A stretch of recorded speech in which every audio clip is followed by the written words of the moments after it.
all everybody that is happening to be watching this another episode of the Tommy Maroon Sports Show on WCTV. As usual, a lot of stuff, a lot of excitement. Me getting loud, me getting a little quiet, me everything right here on the Tommy Maroon Sports Show on WCTV, episode number 26. So you know what that means? We're over a fourth of the way to 100, maybe, just maybe. But first off, trivia question as usual. What team won the last NFL championship game? Remember, I asked you that last week. And so this week, I'm going to reveal the answer as usual. The correct answer, by the way, is the Minnesota Vikings in 1969. Now, if you remember, I also mentioned that one, the curse of Jim Brown, of course. That was 2 weeks ago. So much excitement from that, but we're back to normal, and that's good. Speaking of back to normal, high school basketball, let's go there. Let's look at the scores, the boys' scores, I should say. Barberton beat Highland at home for Barberton, 61-55. Copley was able to beat Roosevelt, 59-38. Revere beat Talmadge, 75-52. North Royalton beat Cuyahoga Falls, 64-48. Twinsburg took down Nordonia, 49-37. Brecksville was able to beat Stowe, 61-43. And Hudson defeated Wadsworth, 39-35. Now on to the girls' scores. Not that many as we are heading towards the tail end of the season for girls' basketball. Boys' basketball is heading to the early stages of the second half. Girls' season's almost over. Revere beat Barberton, 38-36. Highland beat Roosevelt, 49-25.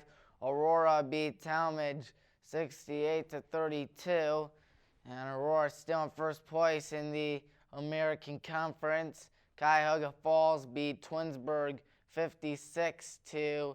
Nordonia beat Wadsworth, 50-48. So much excitement for all these teams. Of course, we need to look at the next week preview, which is going to be right here, right now. Barberton looking for momentum to pass Revere. Could it happen? We shall see. The Minutemen, however, are 5 wins away from a 12-0 American Conference record.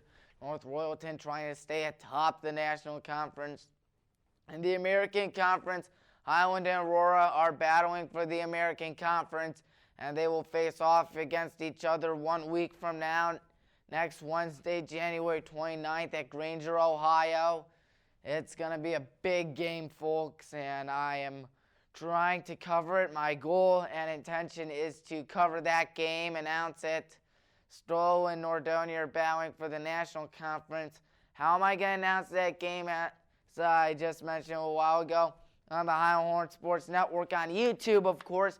Make sure you subscribe to it. Guess what? We have over 100 subscribers now on the YouTube channel. That was my goal from day one, to get at least 100 people to watch high school basketball and baseball stuff for the Highland Hornets, and I was able to do it. I'm very excited to continue it at 102 right now. So if you are watching right now, please subscribe to us, because remember, some people that live in Wadsworth may go to Highland, so that gives you another reason to subscribe. So now time to go to the Cavaliers. Notice I'm not wearing a hat because I happen to have a Cavs sweater on. Some player stats. Colin Sexton with 19.2 points per game. Nothing new out of him. Kevin Love, 17.2 points per game, 10.2 rebounds per game. Tristan Thompson, 12.6 points per game, 10.4 rebounds per game. And Darius Garland, 12.3 points per game. Time to look at the midseason recap. Now, this was heading into Monday. As you can see, some of the players right there. Some of it is outdated because you can see Jordan Clarkson and not Dante Exum. But anyways, that was at the beginning of the season, folks. The Cavs so far, they entered with a 12-31 record, which has now been lowered to 12-32, I believe. 13th in the NBA. Only the Knicks, Hawks, and Warriors are worse than us. And we have gone on a 2-9 stretch at one point. Our biggest winning streak, 3 games. Our biggest losing streak, 8 games. And I believe we are at a 7-game losing streak right now. Nothing can go well for the Cavs, am I right? Especially with the last 3 games that we're going to recap right here, including the Cavs at the Grizzlies. You know who won that. Memphis did, 113-109. We went to 12-30 after that game. Memphis went to 20-22. Dylan Brooks had 26 points. John Morant, the rookie, 16 points. Jonas Valanciunas with 8 points and 18 rebounds. Colin Sexton, 28 points. Kevin Love, 19 rebounds and 9 assists. We lost the lead in the second quarter, and it all fell down from that point onwards. Now we need to look at the Cavs and the Bulls because, shockingly, the Bulls have a chance at the playoffs. They are heading near about the 8th seed, I'd say.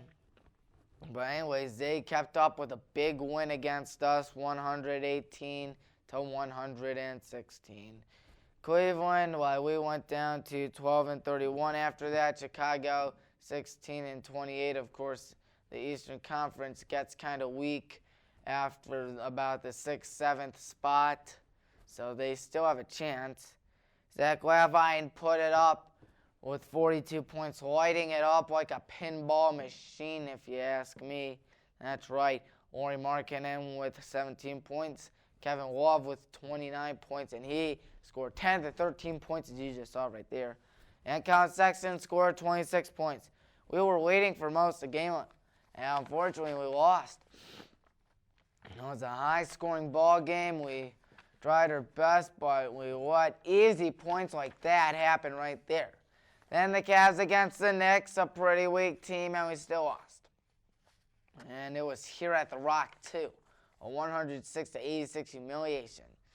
We went to 12-32, along with New York, also 12-32. And when your team is that down with the Knicks, that's not good. That's pretty bad, actually. Julius Randle, the best player on the Knicks, 19 points, 9 rebounds. Marcus Morris, senior, 19 points. 6 New York Knicks had 10-plus points. So it wasn't one guy. It was a lot. Of course, it's not really saying much when you're going up against a team like the Cavs, but still. Tristan Thompson had 13 points, 22 rebounds. Larry Nance Jr. had 12 points, 10 rebounds. In fact, the Knicks were winning for most of the second half. So another disappointing stretch for the Cavs. All we need is one win, as we have definitely been pretty disappointing. We're on pace for 24 wins. I mean, I'm not criticizing the process. I know the NBA, the process takes a long time, and it takes one big player, one big move. I mean, really, we need to do something. And if we get one big player, if it backfires, we just waste a lot of money. I'm nervous. I'm going to say that, so we shall see. Time to look at the NFL championship games. That's right, the AFC and the NFC. A lot of excitement, a lot of fun. Right there on the 19th, when the Kansas City Chiefs went to play the Tennessee Titans at Arrowhead Stadium in Kansas City, Missouri. And once again, the Chiefs put out their throwbacks for the, end zones and logos. And whatever works, because Kansas City won by a final score of 35-24. You know what that means? Kansas City advances to their first Super Bowl in exactly 50 years. That's right, it took them 50 years, but they are finally back in the Super Bowl. And for Andy Reid, it's the first time he is going to the Super Bowl in 15 years, and the second time altogether. And the first time was in Super Bowl 39 when he was coaching the Philadelphia Eagles. So we need to look at the stats now. Patrick Mahomes, stats, stuff that only he can do. 23 for 35, 294 yards, 3 touchdowns, 8 carries, 53 yards, and 1 touchdown. Because he is Patrick Mahomes, and he plays like a god when he is good, and it's just been unbelievable. What is a Madden curse, he says. And I'll continue with that later on.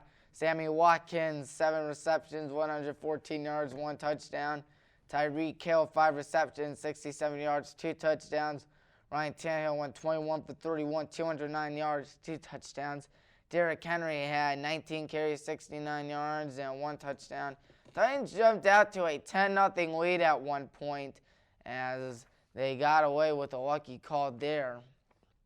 And Mahomes had a 27-yard touchdown run. Of course, Patrick Mahomes is trying to deny that there is a Madden curse. And you know what?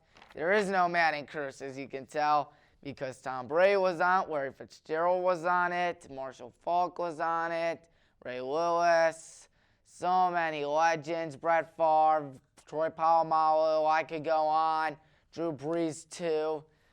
The real curse is that EA doesn't care.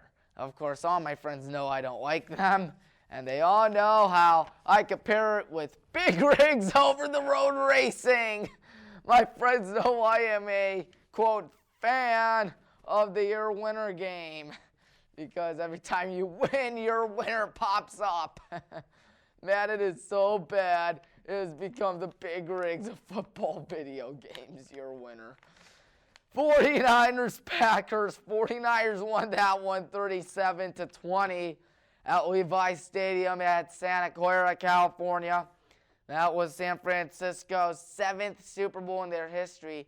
You know what that means? They have gone to 7 Super Bowls, of course, and they have won all of them but one. Super Bowl 47, the most recent one, against the Ravens. In fact, San Francisco was 4-12 last season, which is pretty crazy. And Raheem Mostert was lighting it up like a pinball machine. He and the defense helped the Niners make the Super Bowl. As you'll watch some Raheem Mostert highlights, most likely. You know why? 29 carries, 220 yards, and 4 touchdowns. The man was electric all game long. And Aaron Rodgers didn't do bad. He had 31 for 39, 326 yards, 2 touchdowns, and 2 picks. Aaron Jones, 12 carries, 56 yards, and 1 touchdown. Devontae Adams, as you can see, Raheem Mostert lighted up like a pinball machine. Oh, man. But anyways, Devontae Adams, one of the best receivers in the NFL. 9 receptions, 138 yards in the game. And Richard Sherman sealed the deal for the 49ers with a game-ending interception in the 4th quarter. And I guess that will be the Super Bowl. Super Bowl 54 in Miami, Florida, where Free Willy plays. That's right. 49ers against the Chiefs. I'm excited. Next week on the Tommy Maroon Sports Show, I plan on doing like a special, as in like what I usually do for like NFL and NBA preview, like dedicate a lot of time to the Super Bowl, dedicate a whole segment to it.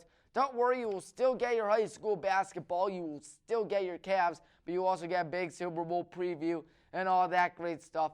The San Francisco 49ers against the Kansas City Chiefs. Well, if we only had a hotline for me, or to get like callers and stuff, like what they do at radios and stuff, and hear your thoughts on the Super Bowl, and so much great stuff for that, because, you know, always great to see that.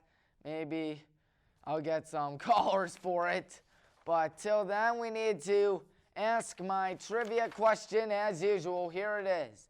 What team has the longest Super Bowl drought, as in longest time in which a team has not reached the Super Bowl and won, which is the same team? And the answer, why, it will be revealed next week right here on the Tommy Maroon Sports Show.